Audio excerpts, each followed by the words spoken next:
Hello, my name is Olga Markic. I come from University of Ljubljana, Slovenia, and in this talk I will concentrate on second wave artificial intelligence, new cognitive technologies, and I will pose the question of transparency and trust. So new cognitive technologies and artificial intelligence are nowadays used as tools by the expert and in different areas of everyday life. However, despite massive usage of such tools, people often lack proper knowledge of how they actually work. So, for example, deep neural network models are designed to solve various machine learning tasks in a way that is potentially opaque for humans. So this concerns both the producers and users of the tools. In this paper, I will first point out different usages of knowledge. Then I will briefly describe two waves of artificial intelligence. And in the second part, I will examine the examples of second wave approach and focus on the questions of transparency and connected to the question of trust. So when we start with the question, what is knowledge? Plato famously gave us an answer with his tripartite analysis of knowledge. So he says that S knows that P, if and only if P is true, S believes that P, and S is justified in believing that P. So we know from famous Gettier and counterexamples that this tripartite analysis of knowledge has some holes, but it's still one of the definitions of knowledge for the propositional knowledge. So in this slide, we see that knowledge can be described in different ways. So Gilbert Ryle famously in his book, The Concept of Mind, points out two knowledge that and knowledge how. So the propositional knowledge that was the concern of Plato and Socrates. The example would be, I know that Ljubljana is the capital of Slovenia. And the procedural knowledge or knowledge how, the example would be, I know how to ride a bike. So how to use a skill in some motor task, or let's say find out the result of mathematical exercise. And there's a third aspect of knowledge by acquaintance, knowledge of, famously pointed out by Russell on the noting, where I say, let's say, I know my brother well, I know Matthias very well, and that's knowledge by acquaintance is something that I think is missing from artificial intelligence. But there are some hints that knowledge that and knowledge how are in a way background or are behind the behind the two waves of artificial intelligence. So the first wave concentrates more on propositional knowledge, and the second wave concentrates more on procedural knowledge how. So as I said, there we can describe the history of artificial intelligence in describing is like two waves. So the first wave, famously known as good old-fashioned artificial intelligence, is based on symbol manipulation and deduction and inferences. So the models that they produce were concerned more with higher cognitive processes, like problem solving, and the famous models of expert systems try to capture knowledge that was primarily knowledge that, but they want in a way also to tackle the implicit knowledge that was in the experts.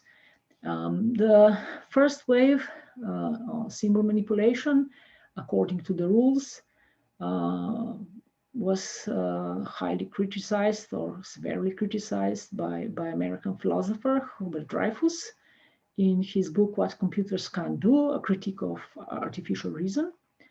And he points out to these inadequacies that are not inadequacies that can be solved by gaining more power, computer power, or designing better models in this same paradigm, but was in fact criticizing the paradigm, the symbol manipulation according to the rules.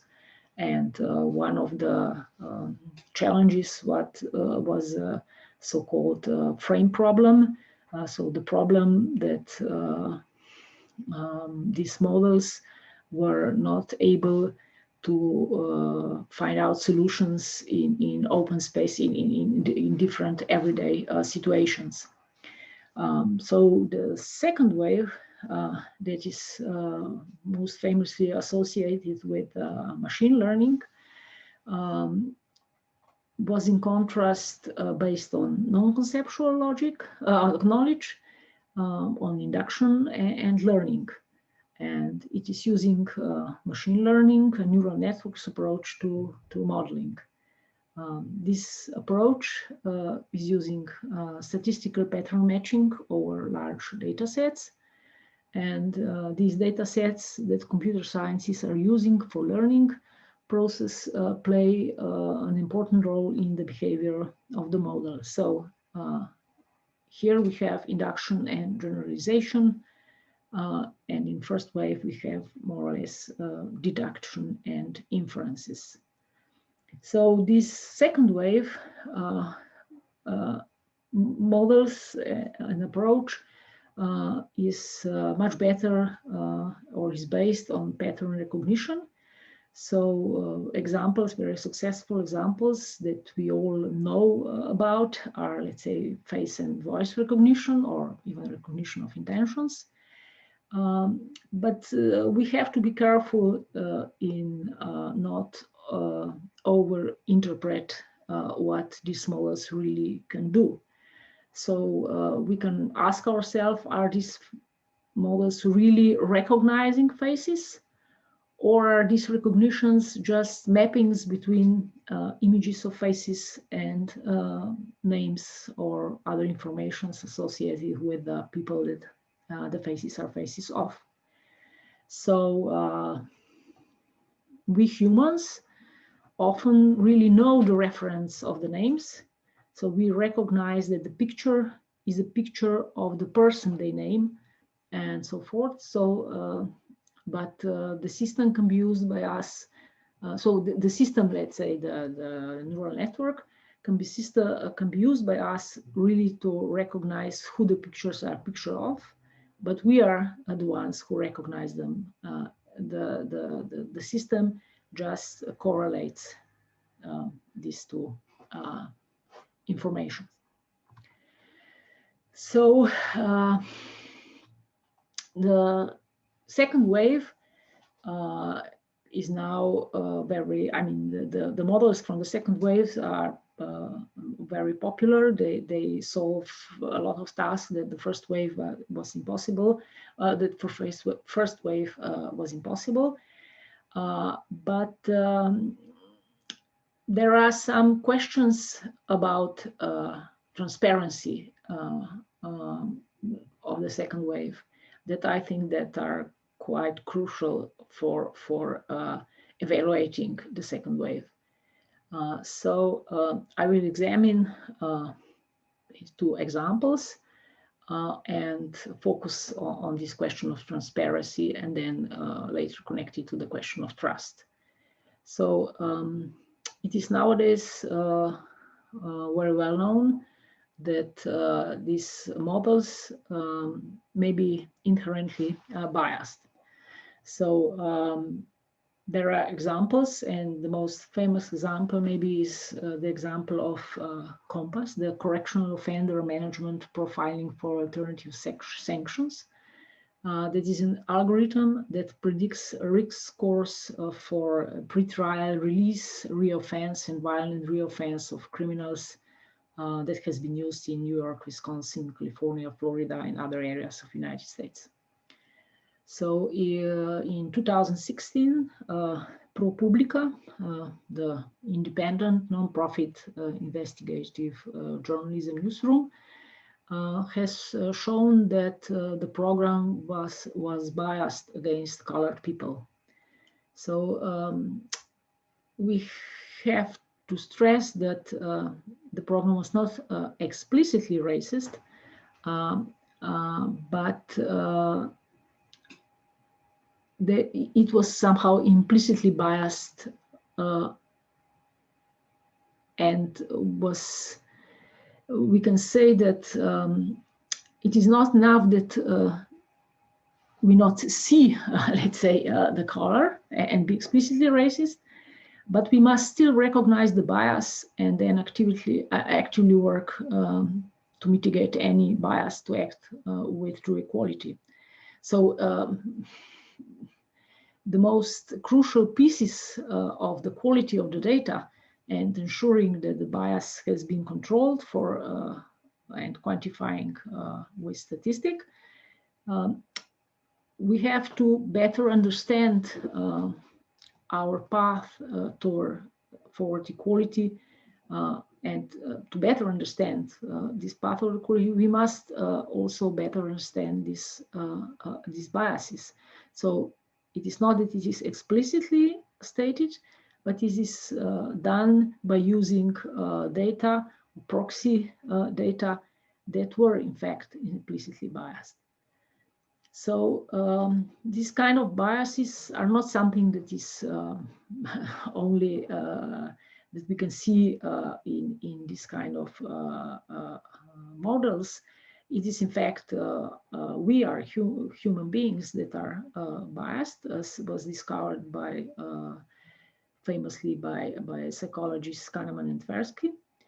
And so we know that human beings are biased, but we somehow were not really expected that machines are biased. So and that's the way that is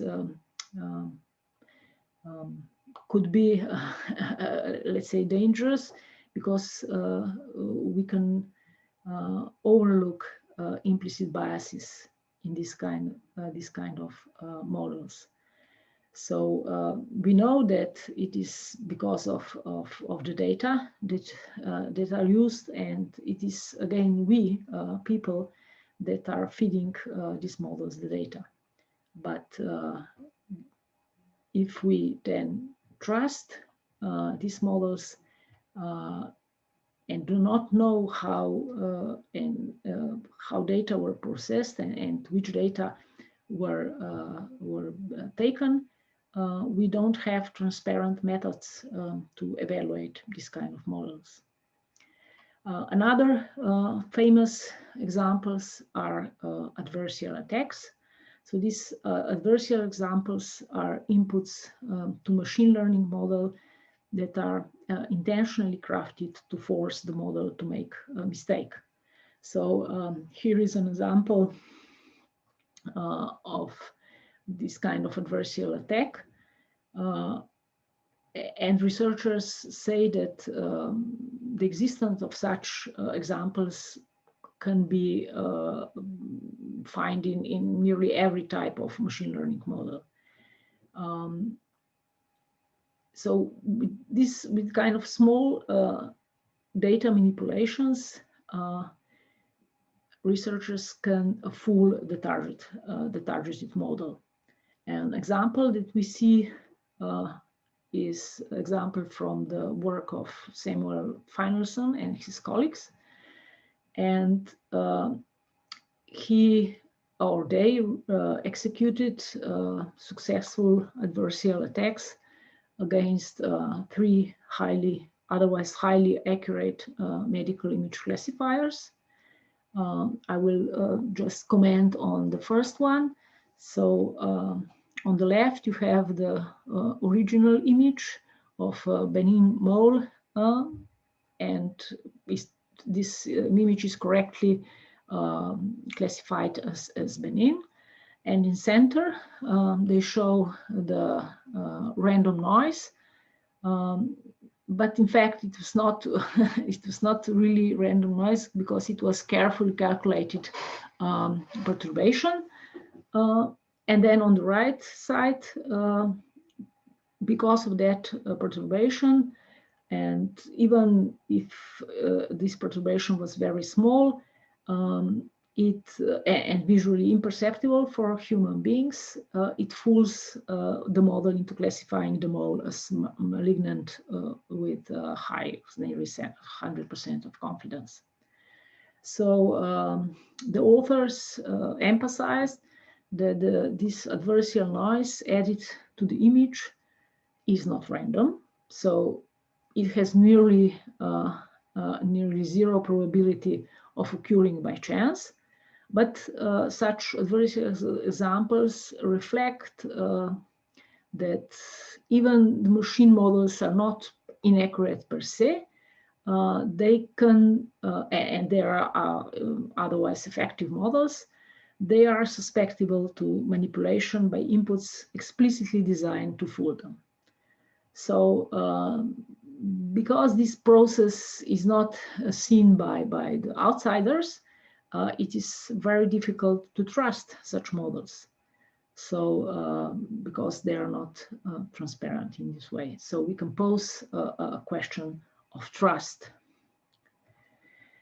And what Brian Cantwell-Smith said in his book, The Promise of Artificial Intelligence, he said that we have, in a way, make a distinction between reckoning system and genuine judgment.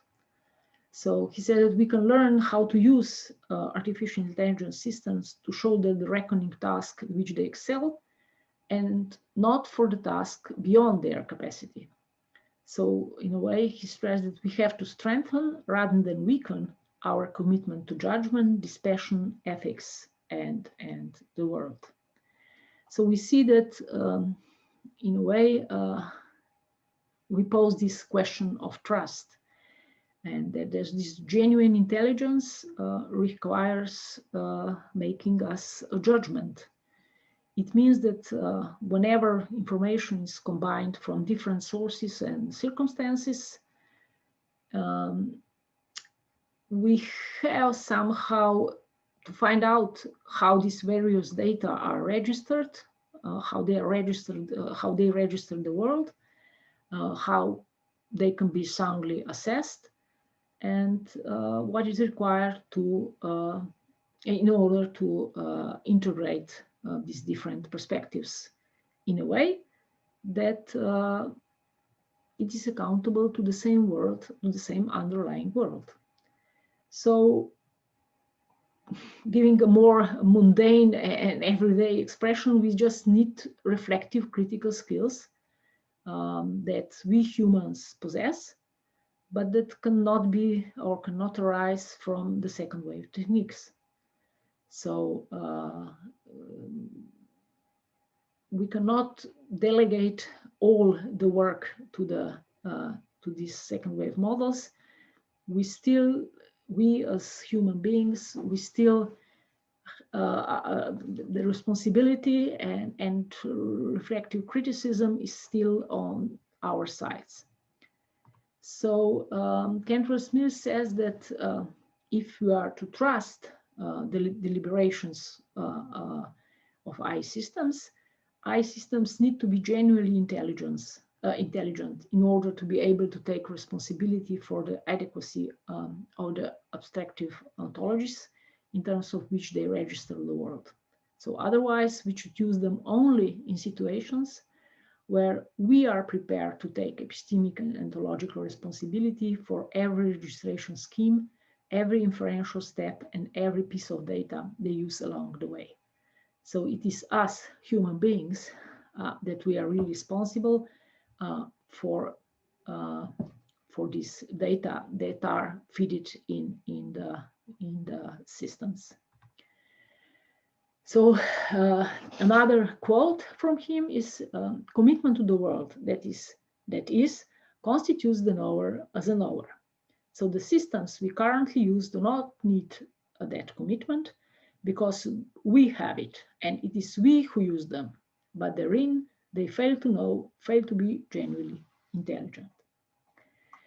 So in a way, we can conclude that we have learned about the inadequacy of good old-fashioned artificial intelligence, and we should be cautious of the preliminary success of the second wave artificial intelligence. For example, solving problems with face and voice recognition, with designing programs for playing games such as Go, example of AlphaGo. We really have to take philosophical reflections on the ontological and epistemological assumptions of this approach. So in the same way as the first wave was criticized by John Searle and his famous Chinese room thought experiment, pointing out that GoFi was not really intentional, that it has a derivative intentionality, that only programmers, human beings who programmed the system were intentional because they understand, but the system does not understand anything. So we have the same we can pose similar questions also to the second wave. So we have induction, we have generalizations, we have learning systems, but we lack critical thinking skills, and we lack responsibility and commitment in these second wave systems. So I think we have to be careful and cautious not to over optimistic about the possibilities of this second wave systems. They can be very useful as tools, but still responsibility and all questions of ethics are on our side, or on the side of human beings. Thank you for listening to me, and I hope we will have some fruitful discussions. Thanks.